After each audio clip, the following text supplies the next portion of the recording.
अगर आज अचानक अमेरिका ईरान पर हमला कर दे तो क्या होगा। बज़ाहिर दिफा के लिहाज से ईरान की बहरी ताकत अमेरिका के मुकाबले में कमज़ोर दिखाई देती है। पुरानी आबदोज़ें, चंद फ्रैगेट्स और एक ड्रोन कैरियर। दूसरी जानिब ईरान की एयरफोर्स भी अमेरिका के सामने रेत की दीवार साबित होगी, क्योंकि उसकी फ़ज़ाइया में मैक-29 और F-14 जैसे थर्ड और फोर्थ जनरेशन तैयारे मौजूद हैं, जो अमरीकी फिफ्थ जनरेशन तैयारों के सामने कुछ भी नहीं है।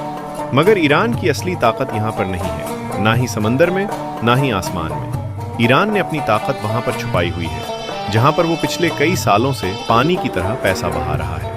पहला, मिसाइलों का वो ज़ख़ीरा है जो ईरान की रीढ़ की हड्डी है और जिसके सहारे वो खुलेआम अमेरिका को धमकियाँ दे रहा है। ईरान का कहना है कि अगर उन पर हमला हुआ तो अपने हाइपरसोनिक मिसाइलों से अमरीकी बहरी बेड़ों को निशाना बनाएंगे और उन्हें समंदर में गर्क कर देंगे। दूसरे नंबर पर आते हैं ईरानी ड्रोन। वो ड्रोन्स जिन्होंने हाल ही में अमरीकी बहरी बेड़े की खुफिया रिकॉर्डिंग भी की है और अमरीका उन्हें पकड़ने में नाकाम रहा है। वो ड्रोन्स जिनको लॉन्च करने के लिए ईरान ने बाकायदा तौर पर एक बहरी बेड़ा भी बना रखा है। और तीसरा है ईरान की प्रॉक्सीज। वो प्रॉक्सीज जो लबनान से लेकर यमन तक फैली हुई हैं। ऐसा नेटवर्क जो बटन दबने का इंतजार कर रहा है, जिसके बाद पूरा खित्ता एक आग के गोले में तब्दील हो जाएगा।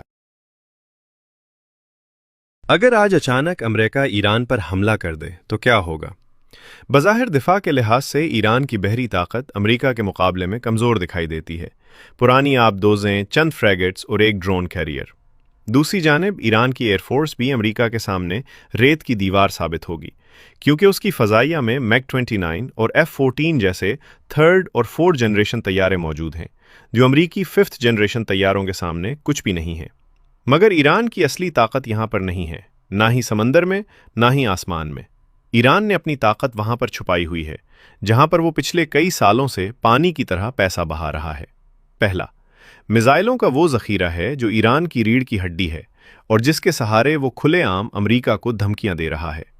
ईरान का कहना है कि अगर उन पर हमला हुआ तो अपने हाइपरसोनिक मिसाइलों से अमरीकी बहरी बेड़ों को निशाना बनाएंगे और उन्हें समंदर में गर्क कर देंगे। दूसरे नंबर पर आते हैं ईरानी ड्रोन। वो ड्रोन्स जिन्होंने हाल ही में अमरीकी बहरी बेड़े की खुफिया रिकॉर्डिंग भी की है और अमरीका उन्हें पकड़ने में नाकाम रहा है। वो ड्रोन्स जिनको लॉन्च करने के लिए ईरान ने बाकायदा तौर पर एक बहरी बेड़ा भी बना रखा है। और तीसरा है ईरान की प्रॉक्सीज। वो प्रॉक्सीज जो लबनान से लेकर यमन तक फैली हुई हैं। ऐसा नेटवर्क जो बटन दबने का इंतजार कर रहा है, जिसके बाद पूरा खित्ता एक आग के गोले में तब्दील हो जाएगा।